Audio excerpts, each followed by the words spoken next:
The paper hit the table so hard that Martha Maddox's coffee cup rattled against its saucer, and every man in the Red Rock Saloon turned to look at her. "Sign it," said Hector Grimes, his thick fingers pressing flat against the deed transfer document as though the pressure of his palm alone could force her compliance. His silver bolo tie caught the lamplight, and his smile was the kind that men wear when they believe the outcome has already been decided. "Sign it tonight, Mrs. Maddox, and I'll give you enough to start over somewhere respectable, somewhere a widow woman ought to be." Martha did not flinch.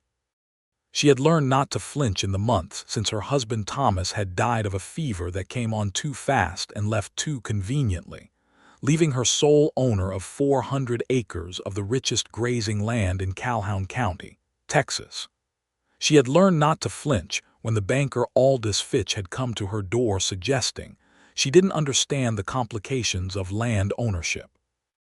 She had learned not to flinch when Mayor Clarence Dodd had patted her hand at Thomas's funeral and said she should sell quickly before she made any foolish emotional decisions. She had learned not to flinch when her own brother-in-law, Franklin Maddox, had written from Kansas City to remind her that a lone woman on open range was an invitation to disaster. Every man in Red Rock, Texas, had an opinion about what she ought to do with her land, every single one of them. She looked at Hector Grimes, then at the document, then very slowly back up at his face. "I'll need time to consider it," she said, keeping her voice even as flint. Grimes leaned in closer. There was whiskey on his breath and something darker underneath it, something Martha recognized as the particular stench of a man who believes he cannot be denied. "Mrs. Maddox," he said quietly so only she could hear, "you don't have as much time as you think." It was a threat. Martha understood it perfectly, and it was precisely at that moment, with Hector Grimes's shadow falling over her and 20 pairs of male eyes watching to see what a widow woman would do when cornered, that the saloon doors swung open and Deputy Robert Morgan walked in. He wasn't the biggest man in the room. He wasn't the most dramatically dressed. He wore a plain brown coat over a collarless shirt, a deputy's star pinned to his chest, and his dark hat was beaten from weather rather than fashion. He was 28 years old with a jaw that looked like it had been hewn from the same red stone the county was named for, and eyes the color of the sky over the canyon just before a storm rolls in, a particular shade of blue-gray that could read as either calm or dangerous depending entirely on the circumstances. He looked at the table. He looked at Hector Grimes.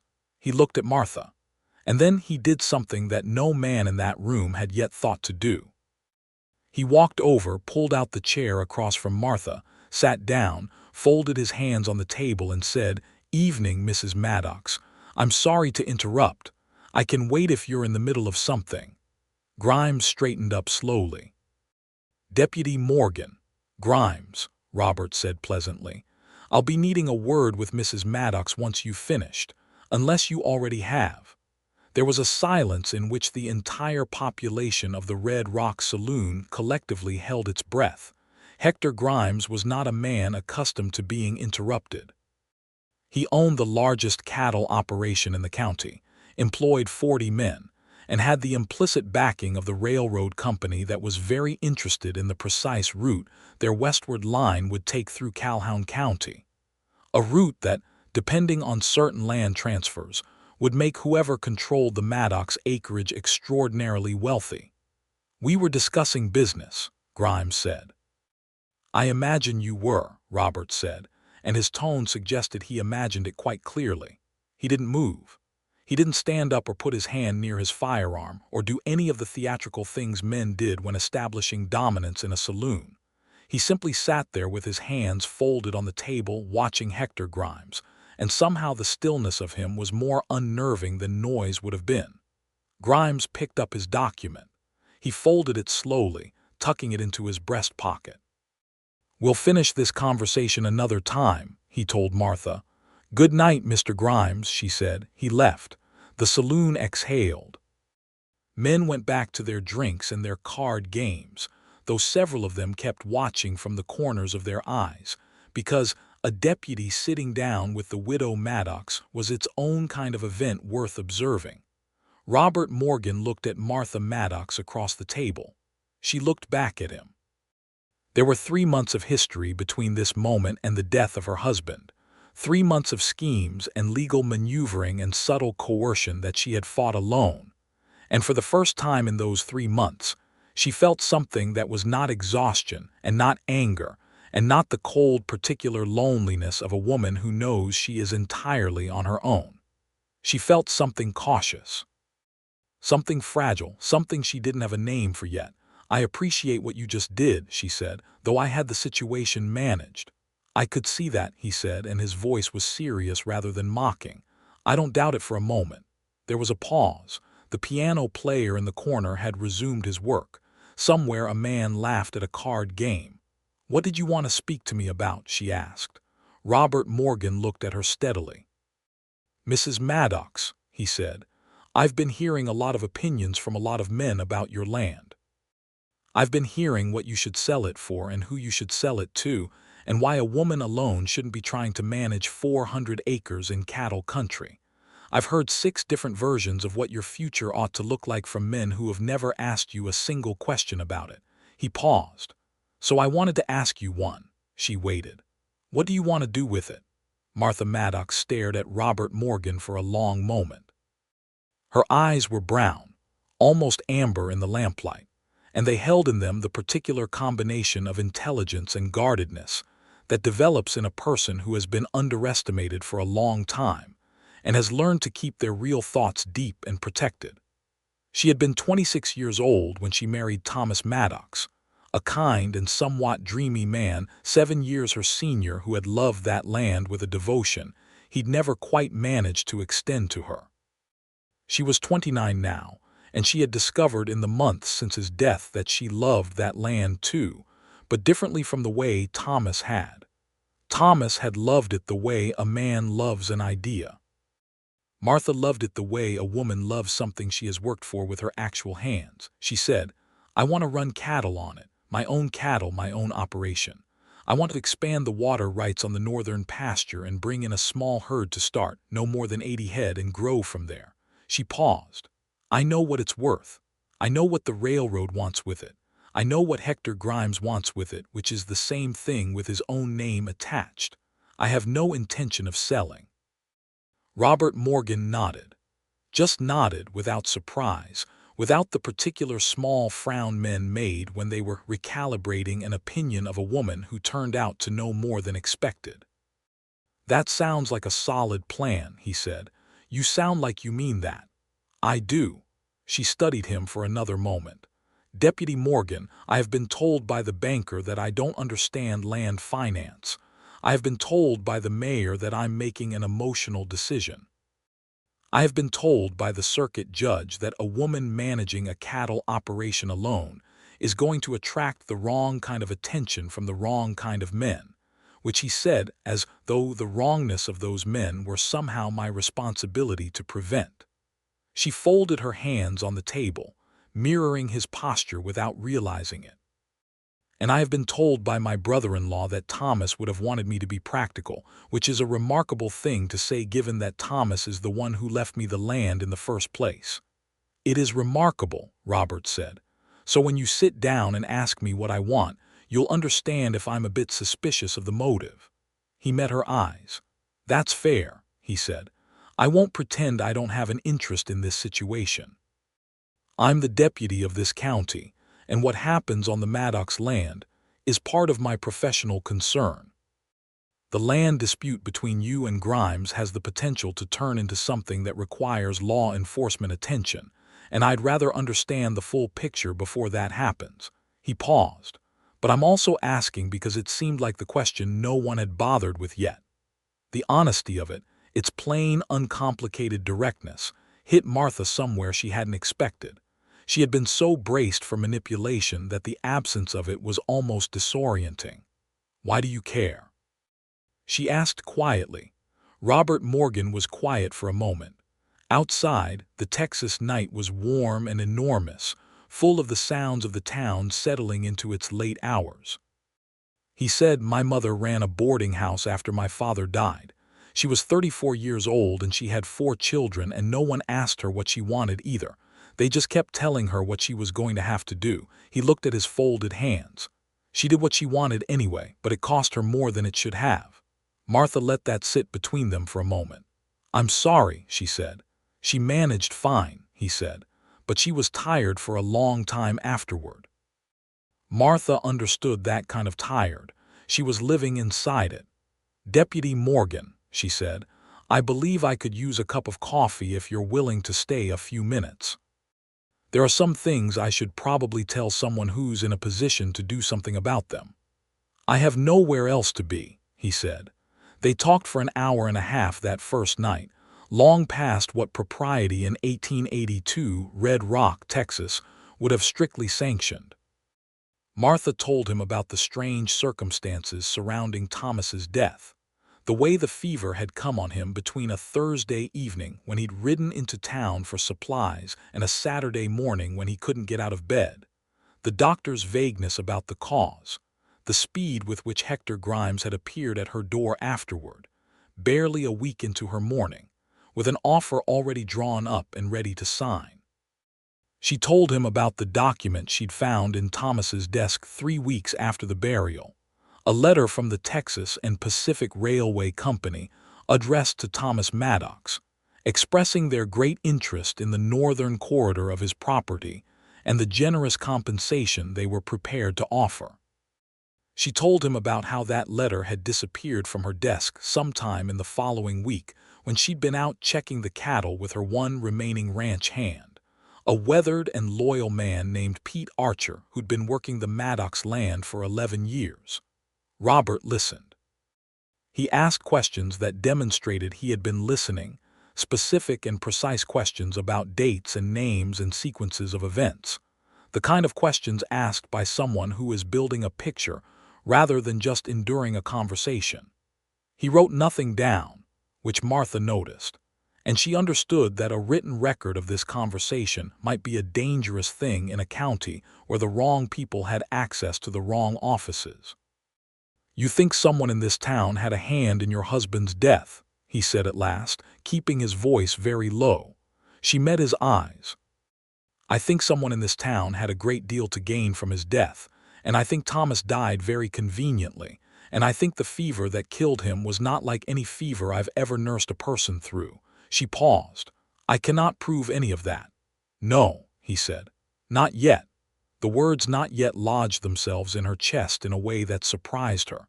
2 words that implied he believed her. 2 words that implied he intended to look into it. 2 words from a man who had chosen, of all the ways to begin an acquaintance, to ask her what she wanted. She went home that night to the Maddox ranch house, 3 miles east of town, in the wagon driven by Pete Archer, who had waited outside the saloon with the patient reliability that characterized everything he did. The night was clear and enormous overhead, stars so dense they looked almost solid, and the land on either side of the road was hers, every dark acre of it, and she felt its weight and its promise in equal measure. She did not know yet that Robert Morgan was going to become the most significant person in her life. She suspected it, the way you suspect a storm on the horizon, without yet knowing its full size. The following morning, she received a visit from Mayor Clarence Dodd. Clarence Dodd was 61 years old, wide at the hip, and possessed of the kind of jovial surface personality that concealed a very effective political intelligence. He had been mayor of Red Rock for 14 years and had maintained that position through a careful management of alliances and obligations that kept everyone slightly beholden to him in ways they didn't always perceive. He arrived at the Maddox ranch house at 9 in the morning, which was itself a statement, because important men who make morning visits are communicating a certain urgency. "Martha," he said, sitting at her kitchen table and accepting the coffee she poured with the automatic hospitality that had been bred into her since childhood, "I heard you had quite the conversation with Hector Grimes last night. I imagine most of Red Rock heard something about it," she said, sitting down across from him with her own cup. And then Deputy Morgan sat with you for quite a while. He did. Dodd smiled in a way that was meant to look avuncular and succeeded mostly in looking calculating. Martha, I hope you understand that Robert Morgan is a young man who is relatively new to this county. He came to us from El Paso 18 months ago with good references, and he's done solid work, but he doesn't know the full complexity of the situation here. He doesn't have the relationships that I have, that the people in this town have built up over decades. He paused, turning his coffee cup in his hands. The land question is more complicated than it appears. There are interests at stake that go beyond your personal preferences, as legitimate as those are. My personal preferences, Martha said evenly, are to keep my land and run my own operation. Yes, and I admire that spirit tremendously, Dodd said. But the practical reality is that the railroad is coming through this county, whether anyone likes it or not, and the question is what terms we negotiate with them. If individual landowners hold out trying to maximize their personal gain, the result will be condemnation proceedings, which are unpleasant for everyone, and the compensation will ultimately be determined by a judge rather than by negotiation. He leaned forward slightly. Whereas if the major landholders in this county present a united front in negotiating terms, everyone gets more. And who represents this united front? Martha asked. Hector Grimes has agreed to lead the negotiation on behalf of the larger landholders. He has experience dealing with railroad companies. Martha looked at the mayor steadily. The railroad doesn't want all 400 acres. They want the northern corridor, maybe 60 acres. I've read the letter they sent Thomas before it went missing from my desk. She watched his face carefully as she said this, and she saw something move through it very quickly, something that was not quite surprise and not quite guilt but had elements of both. I'm happy to negotiate separately for that corridor. I don't need Hector Grimes to do it for me. Dodd recovered smoothly. You're a capable woman, Martha. No one disputes that. But these negotiations get complicated, and a woman alone, dealing with railroad lawyers in her own name, is going to have a difficult time being taken seriously. Then perhaps I'll hire a lawyer, she said. Thank you for the coffee advice, Mayor. I'll give it careful consideration. He left 20 minutes later, his smile still in place but something colder behind his eyes, and Martha stood at her kitchen window and watched his buggy disappear down the road, and understood with perfect clarity that he had come to assess how much she knew and how much of a problem she was going to be. She went to find Pete Archer, who was working in the barn. Pete was 54 years old, lean and dark-weathered, a man of Comanche and Mexican descent who had worked the land with a thoroughness and dedication that came from a kind of relationship with the earth itself that Martha recognized as something different from mere employment. He had been born in the borderlands between two worlds and had navigated both with a quiet competence that she trusted entirely. We had company this morning, she told him, leaning against the barn door. The mayor. Pete didn't look up from the harness he was mending. I saw his buggy. He's trying to push me toward the Grimes negotiating group. Grimes doesn't negotiate, Pete said. He absorbs. I know that. She was quiet for a moment. Pete, the night Thomas came back from town, the Thursday before he got sick, did you notice anything unusual? Pete was still for a moment. Then he set down the harness and looked at her with eyes that were very old and very careful. I noticed his canteen was missing, he said. He always carried that old tin canteen, the one with the dent on the side. He didn't have it when he came back. Martha felt the cold certainty of it settle in her chest. Thomas had carried that canteen everywhere. He'd had it since before they married. Did he say anything about where he'd been, who he'd talked to? He said he'd had a drink with Grimes at the saloon, Pete said. He didn't seem troubled by it. He said Grimes had raised his offer on the land and he'd told him he'd think on it. He paused. He said he felt tired on the ride back. By the time he'd unsaddled his horse, he was pale as paper. The timing was unmistakable once you laid the pieces side by side, but suspicion without evidence was just suspicion, and in a county where the mayor and the biggest cattle rancher appeared to be working in concert, Evidence was a dangerous thing to go looking for. She sent a note to Deputy Robert Morgan that afternoon, carried into town by Pete Archer, and delivered with the discretion of a man who understood when discretion was required. The note contained no specific allegations, only a question. When would be a good time for a further conversation about the legal protections available to a landholder facing pressure from multiple directions? Robert Morgan's reply came back within the hour. He would be available the following morning, at the ranch if she preferred, as there were some things better discussed away from town. He arrived at 8 the next morning, riding a solid bay horse that moved with the easy confidence of an animal that knew its rider well. He tied it at the post, and Martha watched him from the window for a moment before she went to the door, noting the way he moved, without performance, without the self-conscious authority that many lawmen in that era wore like an additional piece of equipment. He was simply a man arriving at a place where he had agreed to be. She had made biscuits.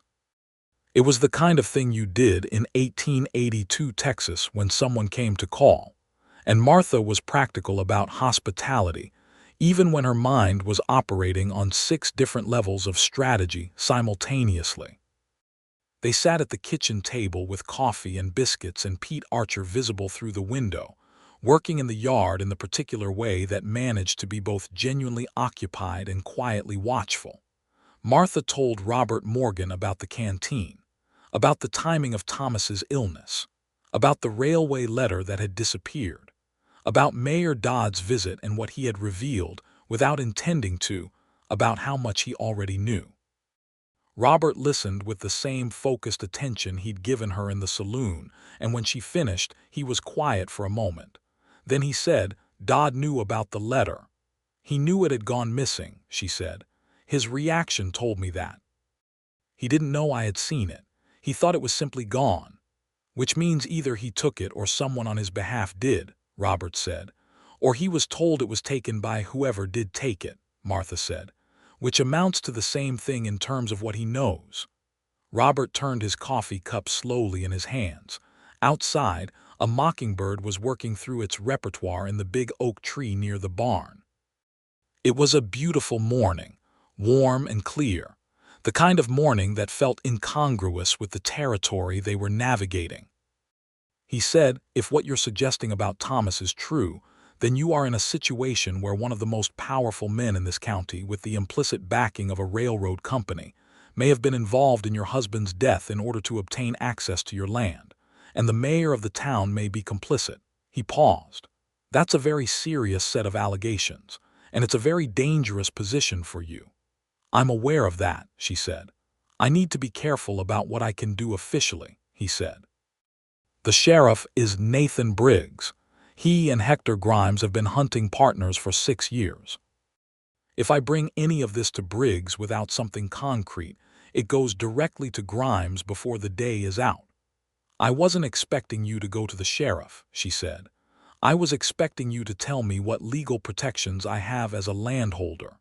He looked at her. Something shifted in his eyes, a kind of recalibration, and then he said, "You have more than most people realize. The Homestead Act protections, combined with the deed in your name, make it extraordinarily difficult for anyone to force a sale. What Grimes is trying to do with that document is create a voluntary transfer, because an involuntary one would require litigation that would take years and attract attention he doesn't want." He leaned forward slightly. "He needs your signature. As long as you don't give it, the land is yours." "Unless something happens to me," Martha said. The words hung in the morning air between them. Robert Morgan's jaw tightened slightly, not dramatically, just the smallest contraction of muscle that told her he had already thought about this, had already been thinking about it since their conversation in the saloon. "Nothing is going to happen to you," he said, and his voice had a quality in it she hadn't heard before, quiet and very certain. "You can't promise that," she said. "I can be considerably more present than I have been," he said. She looked at him across the table. The morning light was coming through the east window, and it fell across his face at an angle that revealed the scar along his jawline she hadn't noticed before, A thin old line that spoke of some previous encounter with danger survived. He was not, she thought, a man who made promises lightly or without calculation of his ability to keep them. Why? She asked. He held her gaze. Because what's happening to you is wrong, he said. And because the law in this county is supposed to protect people from exactly this kind of pressure, and it hasn't been doing that. He paused. And because you asked me a fair question and I find that I want to give you a fair answer. It was the most personal thing he had said, and they both recognized it as such, and a small silence followed it that felt different from the silences before, warmer at its center. All right, Martha said. Then here is what I plan to do. She reached across to the sideboard where she had placed a folder of papers and set it on the table between them. I've been writing everything down. Every visit, every conversation, every pressure applied to me since Thomas died. Names, dates, what was said and how. I've been doing this since the 3rd week, since I realized this was not going to stop on its own. She opened the folder. I also wrote to a lawyer in Austin, a man named Edward Carver who has experience with railroad land disputes. He has agreed to represent me and he's coming by rail in 3 weeks. Robert Morgan looked at the folder, and then at Martha Maddox with an expression she would remember for a long time afterward. Something that was a combination of respect and something warmer, something more personal, that he kept careful control of but could not entirely hide. You've been doing all of this alone, he said. I have Pete, she said. That's not what I mean. She closed the folder. I know it's not, she said. And yes, I've been doing most of it alone. It's been a difficult few months. There was a sincerity in the admission that she hadn't intended to let out, and she saw him receive it, saw him understand that the steadiness she presented to the world was real but had its cost, that underneath the careful competence was a woman who had been navigating a very dark set of circumstances without anyone to fully share the burden with. Tell me about the ranch, he said quietly. What you want to do with it. The cattle operation you mentioned. She looked at him, understanding what he was doing, giving her something other than the weight of the threat to talk about, and she was grateful for it in a way that surprised her with its intensity. She talked about cattle. She talked about the northern pasture and the creek that ran through it in all but the driest summers, about the quality of the grass and the way it held moisture better than the surrounding land. She talked about the breed she had in mind, Longhorns to start because they were the hardiest and she knew what she was working with, and then crossbreeding towards something that would produce better beef as the market developed. She talked about the plans she and Thomas had once discussed, back in the early years when he'd been more engaged with the practical operation of the land, before his attention had drifted toward the philosophical and the speculative. Robert listened. He asked questions about the cattle market in Fort Worth, about her relationship with the surrounding ranchers, about the terms of the water rights that came with the property. They were not the questions of a man making conversation. They were the questions of a man who was genuinely interested in the answers. An hour passed, then another half of one. Pete came to the kitchen door to ask about a fence post situation in the north pasture, glanced with careful neutrality at Robert Morgan sitting across the table from Martha, and went away again with his instructions. When Robert finally stood to leave, the morning had fully established itself, and the day was bright and already warm. Martha walked him out to his horse. In the yard, with the sky enormous overhead and the land spreading out in every direction, he turned to her and said, I'll be coming this way regularly, as a matter of professional routine. I won't complain about that, she said. He mounted his horse, settled in the saddle and looked down at her. The angle of it, him looking down and her looking up, should have been a posture of inequality, but it wasn't, because the steadiness in her gaze matched the steadiness in his and somehow they leveled each other out. Mrs. Maddox, he said. Martha, she said, if we're going to be regularly seeing each other professionally. Something shifted in his eyes, something brief and warm and quickly controlled. Martha, he said, take care. He rode down the road toward town, and she stood in the yard and watched him go. and the mockingbird started up again in the oak tree, and the land stretched around her in every direction hers, and she felt something she hadn't felt in a very long time. She felt, cautiously and with the full awareness of everything that could go wrong, something close to hope. The weeks that followed were a complicated dance between threat and resistance, between what Hector Grimes believed he could force and what Martha Maddox was prepared to yield, which was nothing. Grimes came to the ranch himself 3 days after Robert's first visit. He came with 2 of his ranch hands, which was a statement about numbers rather than necessity, and he stood in her yard with the late afternoon sun behind him and made his offer again, this time with a number attached that was genuinely significant, enough that a less determined woman might have considered it. Martha said no. She said it without elaboration, without apology, without the hedging qualifications that men in that era expected from women who were saying no to them. Grimes looked at her for a long moment. "Mrs. Maddox," he said, "I'd hate to see something happen to this property. Accidents happen on working ranches. Fencing breaks down. Livestock wanders. Fires get started by careless hands." The implied threat was so explicit it was almost a relief. Martha said, "That sounds like it might be something a deputy needs to know about." She saw the flicker of something in Grimes's face, the recalibration of a man who had been told that the deputy was already in the picture. She had not told him Robert was involved, but the suggestion was enough. He left without further elaboration. Robert came the following day, not in response to any communication from her, but because he had said he would be coming regularly, and he was a man who kept his word. He listened to the account of Grimes's visit with an expression that was controlled, but had something tight and dangerous underneath it, the particular look of a man who is keeping himself very deliberately civil. "He threatened the property," Robert said, "implicitly. Implicitly is enough." He paused. "I'm going to have a conversation with Grimes." "What kind of conversation?" "The official kind," he said. "The kind that lets him know that his activities are being observed." Martha felt the particular complicated gratitude of a person who has accepted help without compromising their position. "Thank you," she said. He looked at her. "You don't have to thank me. This is what the law is supposed to do." "The law in this county hasn't been doing it," she said. "I know." Something quiet and firm moved through his expression. "I'm trying to change that. It's slow work." They were standing on the porch, and the evening was coming in from the east, soft and golden, and there was a moment of stillness between them that had nothing to do with the legal situation or the land or Hector Grimes. It was simply 2 people standing near each other in a beautiful evening, aware of each other in a way that had been building since the night in the saloon and that neither of them had yet named. "How did you end up in Red Rock?" she asked. "You mentioned El Paso." He leaned against the porch railing, looking out over the land. "I was a deputy there for 4 years, he said.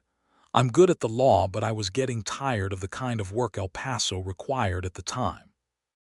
More about managing violence than preventing it." He paused.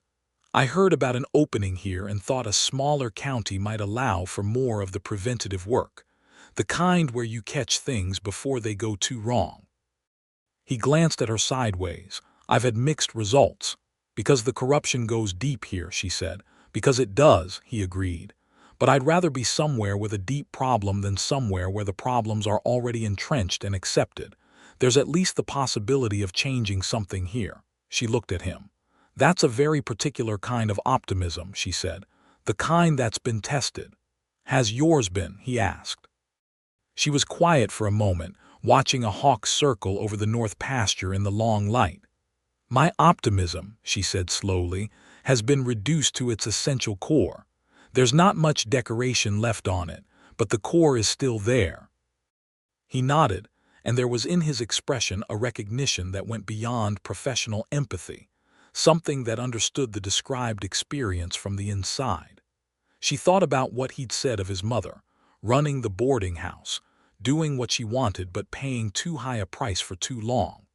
She thought about what it would be like to grow up watching a woman fight that hard and wondering if there was a better way. Robert, she said, using his given name for the first time, and she felt him register it the same way she had registered it when he'd used hers. A small internal shift, a slight warming of the air between them. He looked at her. "Do you think Thomas was murdered?" she asked. He was quiet for a moment. The hawk had found its thermal and was rising, wheeling in slow circles. "I think it's worth investigating seriously," he said. "I think the circumstances you've described are worth investigating seriously.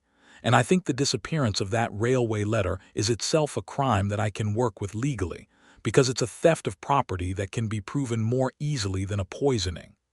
The word poisoning sat between them like a stone dropped in still water. "You think that too," she said. "I think it's consistent with the timeline," he said carefully. "Something fast-acting, something that could be slipped into a drink between Thursday evening and the ride home. I'm not a doctor, but I know men who are, and I know what questions to ask." "The doctor here won't be any help," she said. "He's Dodd's cousin." "I know," he said. "But there's a doctor in Abilene who consults on cases for the Texas Rangers. His name is Howard Prescott. He's done work on poisoning cases before. If I can get the right information to him, he might be able to give us something to work with." Martha felt the weight of it, the sustained attention, the careful planning, the specificity. He had been thinking about this before she'd asked the question. He had been thinking about it since their first conversation. "You've already been planning this," she said. "I've been thinking about it," he corrected. "There's a difference. Planning requires resources I'm not sure I have yet." She turned to look at him directly. "What do you need?" He met her eyes. In the evening light, the blue-gray of them was softer, less stormy, more like the sky when the weather is deciding which way to go. "I need time," he said. "And I need you to be careful and to tell me everything that happens." "I can do both," she said. He pushed off the railing. "I should be getting back." He looked at her for a moment, and the moment extended itself in a way that had a quality to it she recognized. The specific quality of two people who are about to say something and then decide against it, choosing the appropriate thing over the true thing because the time for the true thing hasn't arrived yet. "Good night, Martha," he said. "Good night, Robert," she said. She watched him ride away again. She had done this twice now, stood in her yard and watched him ride away, and she was beginning to understand that she looked forward to the watching, forward to the moment of riding away as a consequence of the moment of riding up, forward to all of it. She went inside and sat at her kitchen table with her documentation folder and added to it the account of Grimes's visit, the implied threats, every detail. She wrote carefully and precisely, and when she was done, she made herself a cup of tea and sat with it and allowed herself, for exactly 15 minutes, to think about Robert Morgan without strategic purpose. Then she went to bed and got up early the next morning and got back to work. The lawyer from Austin arrived on a Tuesday in the second week of October. Edward Carver was 45 years old, thin and precise, with spectacles and an extremely methodical manner that Martha found immediately reassuring. He had dealt with 4 major railroad land disputes in central Texas in the preceding decade, and he knew every legal avenue and obstacle with the familiarity of a man who has walked them many times. He came to the ranch, which Martha had insisted upon, having no desire to conduct sensitive legal conversations in the town, where the mayor and the local banker were part of the opposing interest. They sat at the kitchen table for 3 hours, Pete Archer present because she trusted him, and because his observations of Thomas's last evening were relevant to the legal as well as the personal picture.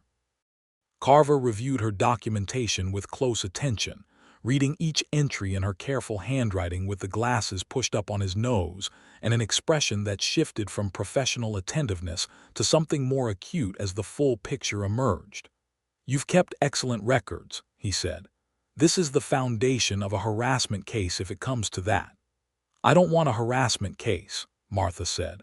"I want to keep my land and run my operation. I want the railroad negotiation handled properly and the pressure from Grimes to stop." "All of that is achievable," Carver said. The railway company is not actually your enemy here. They want the corridor. They'll pay fair value for the corridor, and a legal representative negotiating on your behalf will get you a far better outcome than anything Grimes would arrange. His interest in representing you is to absorb whatever the railroad pays into a larger deal from which you would receive the smallest possible portion. I know that, she said. As for Grimes's pressure tactics, Carver continued, the implied threats you've documented are not nothing. With the right judge, we could get an injunction that would significantly limit his ability to approach you directly. The right judge, Martha said. What about the wrong judge? Carver looked at her over his glasses. The circuit judge for this county is a man named Whitfield who has ruled consistently in favor of large landholders over smaller interests for 12 years. We would need to go to the district level, which is slower but more reliable. Robert Morgan came by the ranch that evening, after Carver had gone to take a room at the hotel. Martha told him about the consultation, the legal strategy, the progress. They sat on the porch because the evening was fine, and the sitting room felt formal after so many hours of kitchen table practicality. The chairs on the porch were old but solid, built by Thomas in one of his more industrious periods, and they were the kind of chairs that invited the particular conversation that happens after the strategic discussion is done and the people are simply themselves. Carver thinks the injunction is possible, Martha said. I know Carver's work, Robert said. He's good. He said the right judge matters. It always does, Robert said. He was looking out over the land, the north pasture dark in the late evening, the stars beginning to come out overhead. I've been in contact with a ranger acquaintance of mine in Austin, not officially through the county channels, but personally. He has some experience with the particular kind of corruption you're describing, where a local official network protects a private interest at the expense of individuals. Martha looked at him. The Rangers. If there's evidence of criminal activity connected to Thomas's death, that takes it out of the county completely, he said. That's federal territory. Grimes and Dodd have no reach there. Is there evidence? She asked. He turned to look at her. I wrote to Dr. Prescott in Abilene, he said. I described the symptoms you and Pete described. He wrote back within a week. He reached into his coat pocket and produced a letter, which he handed to her. She took it and read it in the porch light that came through the window behind them. It was a careful, qualified letter, the kind written by a man who knows how to testify and therefore knows how to write in a way that is not quite a statement but is not quite nothing. Dr. Prescott wrote that the symptoms described, the rapid onset following ingestion at a social meeting, the specific progression of the illness, the particular timeline from first symptom to death, were consistent with several known poisons that were available in the Western Territories in 1882, including arsenic compounds that were used in sheep dip and were therefore accessible to a cattle rancher with connections to the agricultural supply trade. He noted that this was not a diagnosis and could not be without physical examination, but that the case warranted serious medical investigation. Martha folded the letter carefully. Her hands were steady. She had made herself steady about this because going unsteady would not help Thomas and would not help the land and would not help the case she was building. This is the beginning of something, she said. It is, Robert said. She handed the letter back. He took it, and for a moment their fingers were close, not quite touching, close enough that she was aware of the warmth of his hand and the specific quality of the attention he was paying, not to the letter but to her. Are you all right? He asked. No, she said honestly, but I'm functional. He was quiet for a moment. Then very carefully he said, You don't have to be functional all the time. She looked at him. The stars were fully out now, enormous and indifferent in the way stars are, and the land was dark around them, and his voice had the particular quality of genuine concern, not professional concern, not the concern of a deputy for a case, but the concern of a person for another person they have come to care about. I know, she said, but I find it helps. What helps? She thought about it. Having something to do with my hands, having a problem to solve, having a plan. She paused. Having someone to tell the plan to. He met her eyes. The look that passed between them was not the cautious professional exchange of people managing a legal situation. It was something considerably more human than that, and they both knew it and neither of them stepped back from it. "I'm glad you have someone to tell it to," he said quietly. "So am I," she said. A long silence that was comfortable in a way silences between people usually aren't until they've known each other much longer than 3 weeks. The night made its sounds around them, the crickets and the distant low of a cow in the south pasture, and the dry quiet hiss of the wind through the grass. "My mother would have liked you," he said, out of nowhere, and then seemed slightly surprised that he'd said it. Martha felt something warm and fragile move through her chest. "Tell me about her," she said. He did. He talked about Clara Morgan, the boarding house in El Paso, the 4 children she'd raised after his father had died of a fall from a horse when Robert was 12. He talked about the way she'd run the boarding house with absolute competence and a kind of fierce tenderness that extended to her children and to the regular boarders who became, over the years, something like an extended family. He talked about how she'd fought the city council over a zoning change that would have forced her to move and how she'd won, and how that victory had taken 3 years and aged her and taught him simultaneously that the fight was worth having and that it was possible for institutions to wrong individuals without consequence. "She died 2 years ago," he said. "The boarding house went to my youngest sister. She runs it still." "You miss her," Martha said. "Every day," he said simply. They sat on the porch for another hour, talking about less weighty things, about the particular stars visible from Central Texas versus those visible from El Paso, about the cattle breeds, about a book Martha had been reading, a novel that had come through on the supply wagon and was set in a country very different from Texas but contained, she said, some observations about human nature that translated perfectly. He had read it too.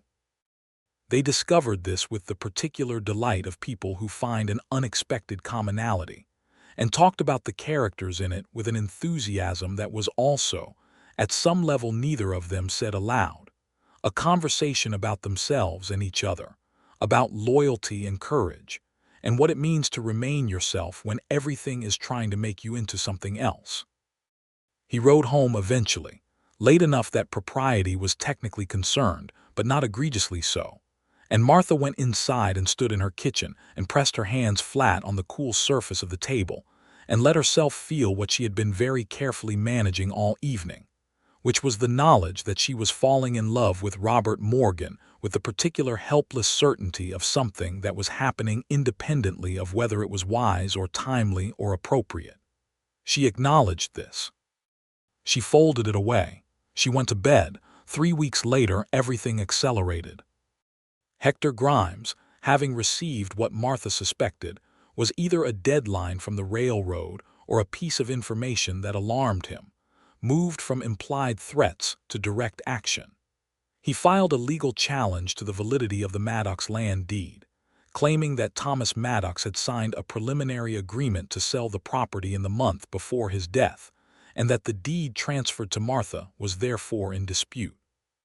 The document he produced was dated 6 weeks before Thomas's death and bore what appeared to be Thomas Maddox's signature. Martha stared at it in Edward Carver's temporary office in the hotel and felt the cold, particular nausea of seeing her husband's signature on something she knew he had never signed. "It's a forgery," she said. "Almost certainly," Carver said. "But proving forgery takes time and a qualified document examiner, and in the meantime, Grimes's lawyers can use this to freeze the deed, which means you can't negotiate separately with the railroad, can't take out any operational loans, and can't legally transfer the property." He looked at her carefully. "It also means you're in an active legal dispute with one of the most litigious men in Texas." "How long will the process take?" she asked. "With the right examiner and the right judge, the forgery could be established in a matter of months," Carver said. "With the wrong ones, this drags out for a year or more." Martha went to find Robert Morgan. He was in his office at the county building, which was a single room adjacent to the jail, and when she came through the door with the Grimes document in her hand and described what had happened, she watched his expression move through several stages in quick succession: concern, anger, the careful tactical suppression of anger, and then the focused calm of a man who is deciding what to do. "He forged Thomas's signature," Robert said. "Yes." "Which is a crime," he said. "A federal crime if the document is used in a land dispute that crosses jurisdictions." She looked at him. "That's the piece we needed." He stood up from behind his desk. "I need to telegraph my ranger contact tonight," he said. "This changes the nature of what I can request from Austin." He paused. "And we need to find a document examiner, fast." "Carver knows one in San Antonio," she said. "Get him started on that." He was already reaching for his coat. "Martha," he stopped. Looked at her. She was standing in the middle of his office with the forged document in one hand and her other hand at her side in a fist, not from anger but from the sustained effort of keeping herself controlled, and he looked at her with an expression that was simultaneously urgent and tender in a way that almost stopped her breath. "This is almost over," he said. "Not today and not tomorrow, but the pieces are in place. Don't let them see you rattled." "I'm not rattled," she said. "I know you're not," he said. "I'm just saying it out loud so you can hear it too." She looked at him for a moment. Then she said, "Thank you, Robert." He reached out and covered her hand, the one in a fist, with his own. It was brief, deliberate, warm in a way that went through her like sunlight through glass, and then he released her hand and put his coat on and went to the telegraph office. She stood in his empty office for a moment and breathed, and then she went back to find Carver. The document examiner from San Antonio arrived by rail 10 days later, a slight, precise woman named Alice Pemberton, who brought a magnifying lens and a methodology that was as rigorous as any lawyer's and considerably less verbal. She spent 4 hours with the Grimes document and with several authenticated examples of Thomas Maddox's signature from legal documents Martha had retained. And when she emerged from the hotel room where she had been working, her expression was the particular expression of a professional who has found exactly what was expected and is therefore confirmed and not surprised. "Definitive forgery," she said. "The letter formation is wrong in 6 specific places. The pressure pattern is inconsistent with the other exemplars. And the ink composition differs from the ink used in the other documents of the same period, which suggests this was written with a different pen, possibly more recently than its claimed date." Carver immediately prepared an affidavit for Alice Pemberton to sign. Robert Morgan, who had been waiting in the hotel lobby, took a copy of the affidavit and sent it by express to his ranger contact in Austin, along with the letter from Dr. Prescott and the documented record of threats and harassment that Martha had assembled. The response from Austin came faster than anyone expected. 4 Texas Rangers arrived in Red Rock on a Tuesday morning in late November, 1882, riding in on horses, and in a manner that was so professionally understated that half the town had no idea who they were until word spread through the afternoon. They checked into the hotel, met privately with Robert Morgan, reviewed the documentation, and the following morning arrested Hector Grimes at his ranch house on charges of document fraud and land theft by deception. The arrest of Hector Grimes was the largest event to occur in Red Rock in the preceding decade. It happened with the particular efficiency of the Texas Rangers at their best: no drama, no shooting, just 4 men who were very serious about what they were doing, arriving with a legal warrant and leaving with a prisoner. Mayor Clarence Dodd received a formal notice of investigation the same morning. Within 24 hours, it became clear that Dodd, faced with the prospect of a Rangers inquiry, had made the decision to cooperate, and the scope of what he began to tell them was wider and darker than even Martha had imagined. The railway letter that had disappeared from her desk had been taken by Dodd's clerk on Dodd's instruction. The forgery of Thomas's signature had been executed by a man Grimes had hired from Fort Worth specifically for the purpose, and the question of Thomas Maddox's death, which could not be proven beyond a reasonable doubt even with Dr. Prescott's letter, and even with everything else, was sufficiently implicated by the broader pattern of behavior that the Rangers took it seriously. They would never be able to charge Grimes with Thomas's death. The evidence was circumstantial, and the witnesses were limited to Pete's account of the canteen and the timing. And Dodd, for all his cooperation, had no direct knowledge of anything that had happened to Thomas. It was the darkest part of the resolution, the part that Martha sat with alone on an evening when the legal victories were clear and the emotional accounting was still pending, the knowledge that she would likely never have the specific justice for Thomas that the facts seemed to demand. Robert came to find her that evening. He seemed to know, without being told, that this was a night when the triumph was hollow in the way that partial justice is always hollow. He came to the ranch and found her on the porch, not in one of Thomas's good chairs, but sitting on the porch steps with her arms around her knees, looking out at the north pasture in the dark. He sat down on the steps beside her. Not across from her, not in a chair with professional distance, but beside her on the step, close enough that their arms were almost touching, and he was quiet for a while, just present, letting the quiet be enough. "We may not get the full truth about Thomas," she said eventually. "No," he said, "not in a courtroom, not with charges. But you believe it." "I believe the pattern," he said. "I believe the timeline. I believe Pete's account. And I believe the man who forged that document, and the man who took that letter, and the man who showed up at your door 9 days after your husband's funeral with a purchase agreement ready to sign, was not a man who was waiting patiently for a natural death." He paused. "I believe Thomas was killed, and I believe Grimes is responsible. And I believe he will spend the next many years in a federal prison for crimes that are provable, and that is not the same as justice, but it is the closest thing to it that the law can offer." She was quiet for a moment.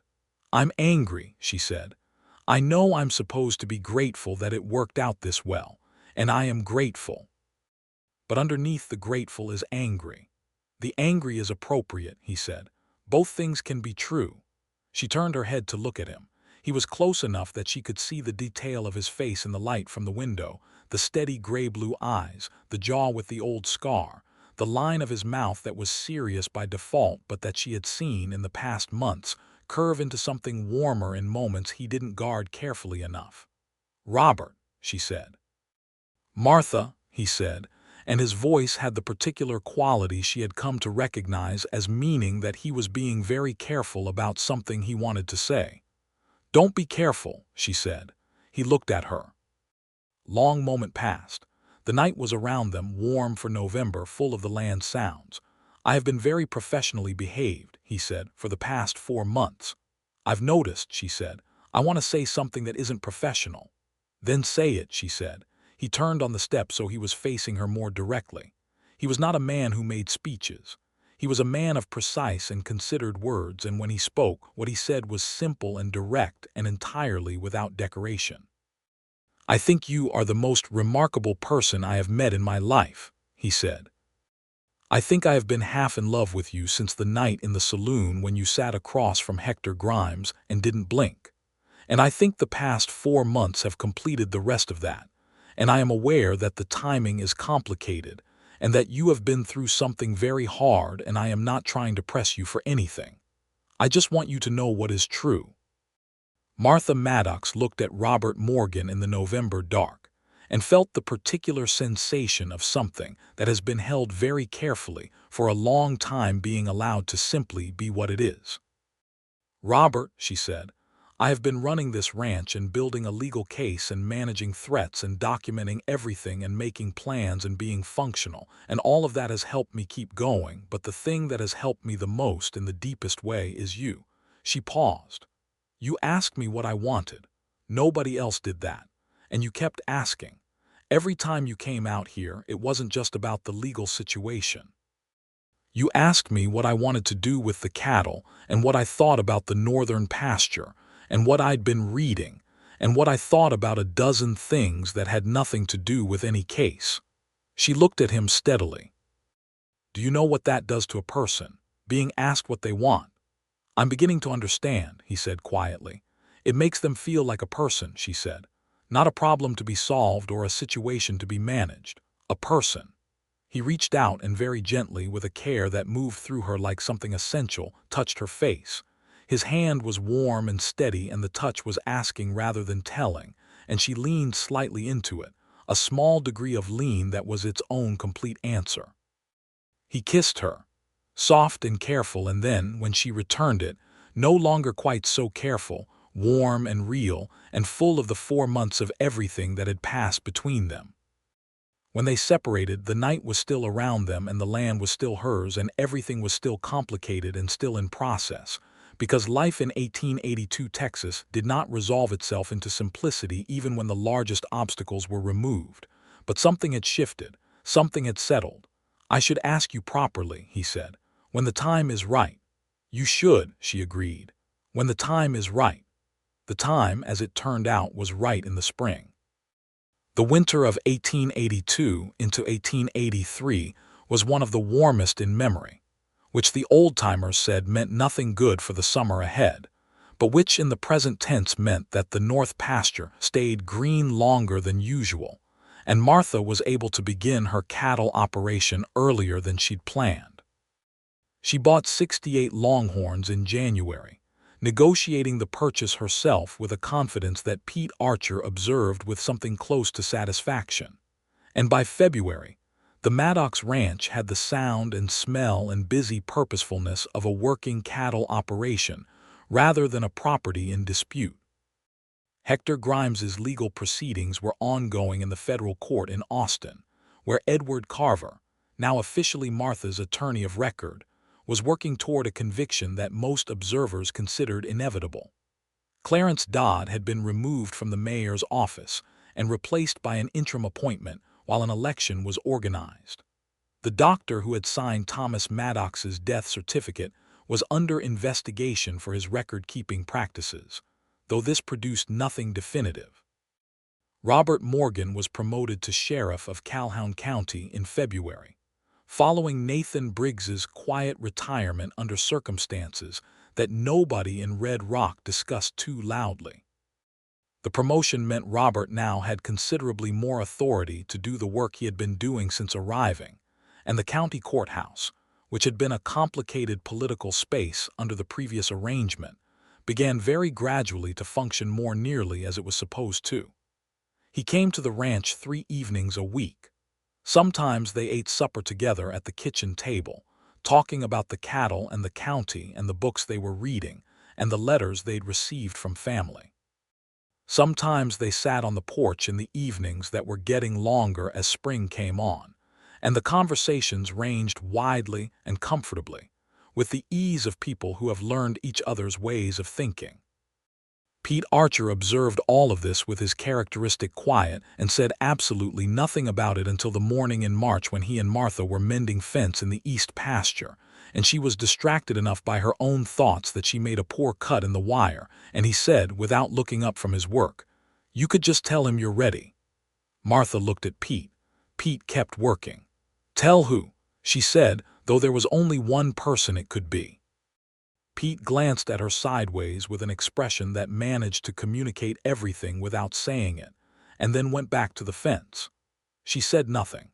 But that evening when Robert came for supper, she was aware of herself watching him across the table with less of the careful management she usually maintained, and more of the simple directness of a person who has decided to stop pretending. After supper, when the dishes were done and Pete had retired to the bunkhouse and the evening was settling its blue self over the land, Robert said, "Something's different tonight." "Is it?" she said. "You're looking at me differently," he said. "I'm looking at you the way I usually look at you," she said. "I'm just being less careful about it." He was quiet for a moment. Then he set down the coffee cup he'd been holding and he said, "Martha Maddox, will you marry me?" She had been expecting it, and it still went through her like warm water. She said, "Yes, Robert Morgan, I will absolutely marry you." He crossed the room and took her hands in both of his and held them and looked at her with the particular expression she had come to love most on his face, the unguarded one, the one without the professional calm or the careful distance, just him, looking at her with everything available and present and real. They were married in April, in Red Rock, in the community church. It was a small ceremony because Martha was still technically a widow of recent enough standing that a large celebration would have attracted comment, and because both of them were people who preferred the essential to the ornamental. Pete Archer was there, and Edward Carver, and Robert's youngest sister Sarah, who came from El Paso by train and spent the weekend before the wedding getting to know Martha, with the warm and slightly protective thoroughness of a woman whose brother is important to her. Sarah Morgan was 23 years old, light-eyed and practical like her brother, and she and Martha understood each other within the first hour of meeting. They sat in the ranch kitchen and drank coffee and talked about Clara Morgan's boarding house and about the cattle operation and about Robert's habits and character with a frankness that felt, to Martha, like being welcomed into something rather than assessed for it. "He's been different since he came here," Sarah told her. "His letters changed. They had something in them that wasn't there before. I wasn't sure what it was until the letter where he mentioned you." "What did he say about me?" Martha asked. Sarah smiled. "He said there was a woman in Red Rock who was doing something remarkable, and he wasn't sure yet what he was going to do about it." She paused. "For Robert, that's practically a declaration." The ceremony was on a Saturday morning with wildflowers through the church windows and sunlight coming in at a long spring angle. Martha wore blue, a dark practical blue that suited her, not because she was romantic about color, but because it was the best dress she owned and she liked it. Robert wore his good coat and had his hair combed and looked, Pete said afterward in the understatement of a man who rarely gave compliments, presentable. The minister said the words and they said the words back to him, and when it was done and they were standing outside the church in the April sunshine with Sarah and Pete and the handful of other guests who had come, there was a moment where Martha looked at Robert and he looked at her, and the whole complexity of the past 7 months and the future ahead of them and the land and the work and the love were all present at once in the space between them, and it was more than enough. They went back to the ranch. They were home. The first year of their marriage was a working year. The cattle operation grew steadily.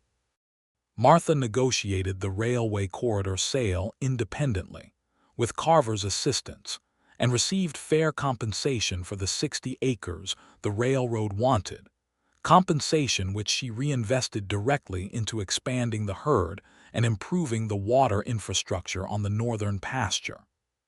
The Texas and Pacific Railway built its line through the corner of the Maddox property, and Martha watched it go up with the equanimity of a woman who has chosen what is hers and is not troubled by the parts she has chosen to let go. Hector Grimes was convicted in the Austin Federal Court in August of 1883, found guilty on charges of document fraud, land theft by deception, and conspiracy, and sentenced to 12 years in the federal penitentiary. The conviction was widely reported in the Texas papers, and the account included enough detail about the forgery and the pattern of coercion that any illusions about his character in Calhoun County were permanently dispelled. Martha read the newspaper account at the kitchen table with Robert beside her, his coffee cup in his hand, and she felt the particular weight of it lifting, the weight she had been carrying since the morning she had understood that Thomas had not been killed by accident or by God, but by a man who wanted what Thomas had. She set the paper down. Robert reached over and covered her hand with his, and they stayed like that for a while, not needing to say anything about it, which was its own kind of grace. Robert was by now establishing himself as a sheriff who ran his county differently from his predecessors. He had a methodical, principled approach to law enforcement that prioritized prevention over punishment, and that took seriously the interests of the smaller landholders and farming families who had not previously had much representation in the county's legal culture. It was slow work, as he had always said it would be, but it was real work and it accumulated. Pete Archer remained on the ranch, which was now the Morgan Ranch in practice, though Martha kept Maddox in the legal deed in honor of what Thomas had built and what she had fought to keep. Robert never suggested otherwise. It was Pete who noted, one afternoon in the fall of that first married year, that the North Pasture Creek was running higher than usual, and that this was likely the result of a spring source farther up the canyon that had been blocked for years by a rockfall. He had an idea about clearing it. It took them 3 weeks of weekend work, Robert and Pete and 2 hired hands, to move enough stone to free the spring. And when the water came down the canyon in a new clear flow into the north pasture, Martha stood at the pasture fence and watched it come and felt the deep particular satisfaction of land improved, land tended, land becoming more of what it could be. Robert came to stand beside her. He put his arm around her. She leaned against him. "Thomas would have liked this," she said. "Tell me about him," Robert said. She was quiet for a moment. Then she talked about Thomas Maddox as he had actually been. Not the complicated figure of the past year's events, but the man she had married. The dreamy and impractical and occasionally infuriating and genuinely kind man who had loved this land in his fashion, and who had, in leaving it to her, given her the thing that turned out to matter most. She talked until she had said what needed saying, and Robert listened, because he was a man who understood that you love someone whole, and that includes the chapters that came before you. In the spring of 1884, Martha told Robert she was pregnant. She told him in the kitchen in the morning, with the directness that characterized everything she said to him. He set down his coffee cup with very great care, as if it had suddenly become extremely fragile, and looked at her with an expression that was working its way through too many things at once and came out on the far side as a kind of luminous, uncomplicated joy. He came around the table and gathered her to him with a gentleness and a sureness that she had come to know as his particular combination, and he said into her hair, "Are you well?" "Perfectly well," she said. "Is there anything you need?" "Nothing I don't already have," she said. Their son was born in October of 1884, a solid red-faced boy who announced himself with considerable volume, and who looked, Robert said, examining him in the lamplight with the expression of a man confronted by something he hadn't entirely prepared for, like a very small version of an argument he was going to have to take seriously. They named him Thomas Robert Morgan, Thomas for the man who had built the land and Robert for the man who was helping to build what came next. Pete Archer held the baby with the careful competence of a man who has done this before, and said that he looked strong, which was the highest compliment in Pete's vocabulary. Martha watched Robert hold his son for the first time, watched the way he held him with both arms and looked down at him with total attention, and she thought about a boy in El Paso who had watched his mother fight for everything without anyone asking her what she wanted. And she thought about a woman alone in Calhoun County, Texas, who had been surrounded by men with opinions, and had eventually been asked the right question by the right person. And she thought that the distance between those two stories in this moment, this particular moment in the lamplight with her husband holding their son, was the distance love travels when it is given the chance to be what it actually is. She reached out and touched Robert's arm, just resting her hand there, and he looked up from the baby and looked at her with the unguarded expression she loved best. "We're all right," she said. "We're better than all right," he said. In the years that followed, the Morgan Ranch continued to grow. Martha's cattle operation expanded to 230 head by 1887, the year their second child, a daughter they named Clara after Robert's mother, was born.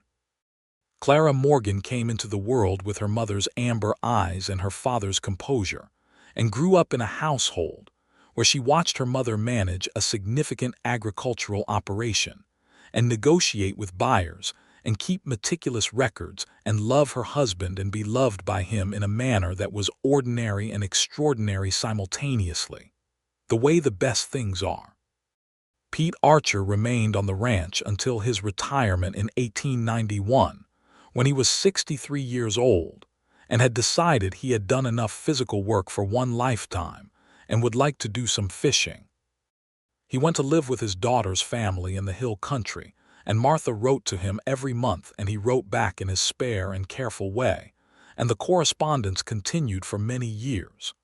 Red Rock itself changed around the Morgan Ranch through the 1880s and into the 1890s.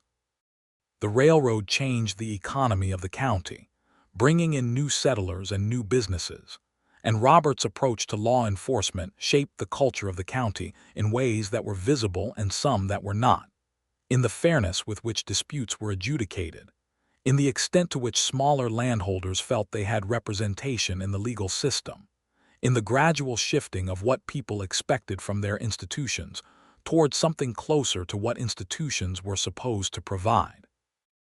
Edward Carver became a friend of the family.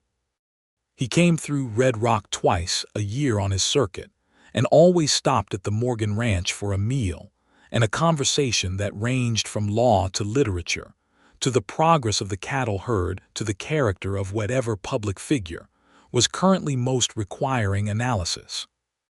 He never married, being one of those men who is genuinely satisfied with the life of the mind and the road, but he was an affectionate honorary uncle to Thomas Robert and Clara, who called him Uncle Edward, and listened to his stories with the particular attention of children being given an excellent account of how the world works. Martha Maddox Morgan, at 35, was a woman who had built something real in the middle of a situation designed to prevent her from doing exactly that. She had kept her land and established her operation, and raised her children and loved her husband, and maintained her friendships, and done all of it without sacrificing the essential self that had sat across from Hector Grimes in a Red Rock saloon and refused to sign. There were still difficult things. There were years of drought and years of market collapse, and a season when a disease moved through the cattle and took a quarter of the herd before it was contained. There were nights when the weight of everything fell on her in the particular way it does when you have built your life with your own hands and you know the full cost of every piece of it. On those nights, Robert was beside her and she was beside him, and that was not a small thing. That was, in fact, the thing on which everything else rested. She thought sometimes about the night in the saloon. She thought about every man in Red Rock with his opinion about her land, the banker with his confusion, the mayor with his condescension, the rancher with his documents and his threats, the brother-in-law with his letters from Kansas City, the judge with his warnings, the townspeople with their watching. She thought about sitting at that table with Hector Grimes's shadow over her and 20 pairs of eyes on her, and the weight of all of it pressing down.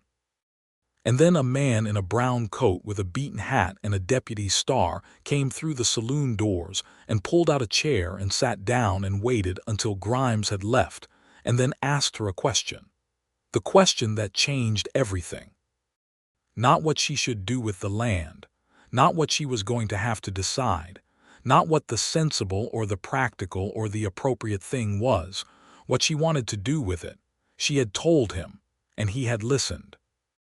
And everything that followed, the legal battle, the rangers, the conviction, the spring in the north pasture, the cattle herd growing in the long grass, the children, the years of making something real out of land and law and love, had grown from the seed of that one question asked at the right moment by the right person. On a Sunday morning in May of 1891, Martha Morgan stood at the north pasture fence with her coffee and watched the herd moving in the early light, the way cattle move in the morning, slow and purposeful, the grass bright around them.